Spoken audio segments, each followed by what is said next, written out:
Chapter 2. Felt Too Good to Be Wrong. People always say that life is hard. They tell you life ain't easy, as if repeating it enough times will somehow make it easier to accept. There's also the reminder that being human means making mistakes, that no one is perfect. These phrases are thrown around so often, they almost lose their meaning, until the moment when I make a mistake. Suddenly, what's supposed to be a normal human flaw turns into a full-blown argument.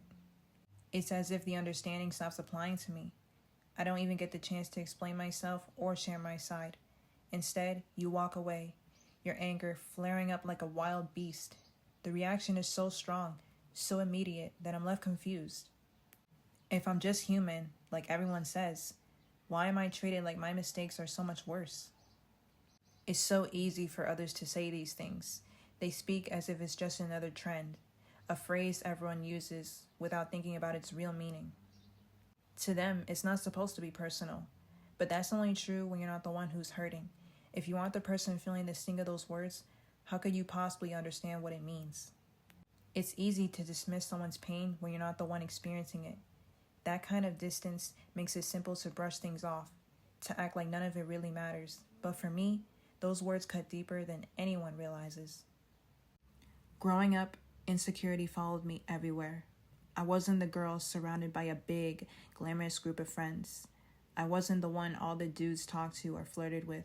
Unlike the other girls, I never put myself out there. In fact, I was the opposite. Social interactions made me uncomfortable, so I kept to myself.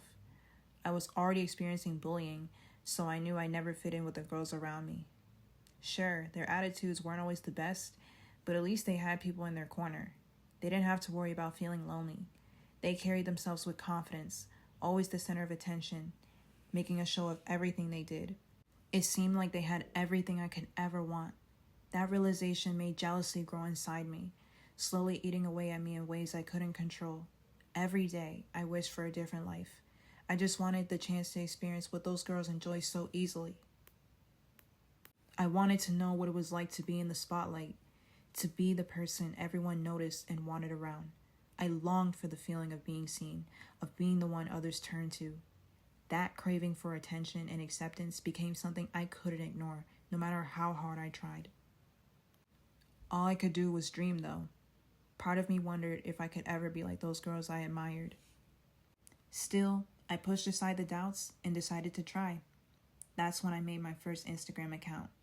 At first, I felt nervous just asking people if they wanted to follow me, but to my surprise, some people actually did. I started posting pictures and videos, wanting to be seen and to fit in. Back then, I also had TikTok, so I would post a lot of the popular dance trends I do on my Instagram page. I noticed that the people I knew in school were doing these trends too, and I wanted to be a part of that crowd. I watched how the pretty girls posed for their photos, and I tried to copy their style, hoping it would help me get more attention. I became obsessed with fitting in, believing that if I did what everyone else was doing, I'd finally get the same attention they did. It never crossed my mind that this could become a problem, or that it might not bring me the happiness I was searching for. At first, my desire to be someone different, to fit in and become the it girl, I thought it was going to make me stand out in the best way. But it only made me stand out in the worst way. Instead of gaining popularity, I found myself becoming a bigger target. The obsession with trying to be noticed led me to make choices I regretted. Even though I wasn't the most outgoing, I did have a few friends, and one of them was especially important to me. We first met in 5th grade, and I genuinely believed she would be my best friend.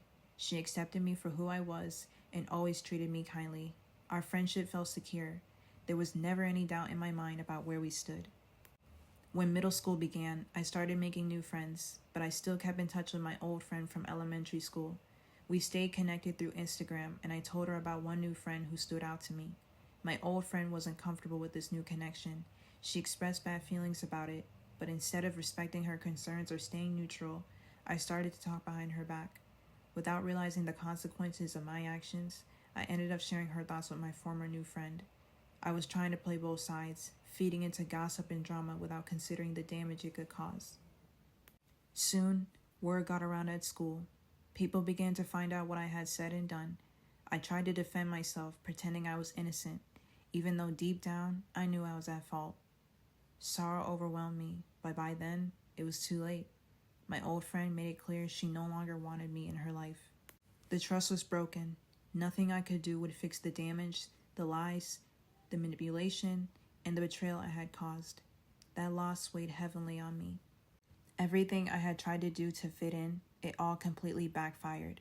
I became the target of everyone's anger. One by one, people turned against me, and it felt like there was a new bully at every turn. Even those I had never spoken to suddenly seemed eager to tear me apart, making me feel like I was under constant attack from all directions.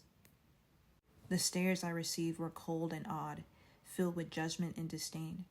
I could see the disgust in their eyes, and I noticed how people would instantly walk away as soon as I approached. It was as if I had become some kind of outcast, an infected creature that everyone wanted to avoid. The isolation was overwhelming, and I became painfully aware of how unwanted I was.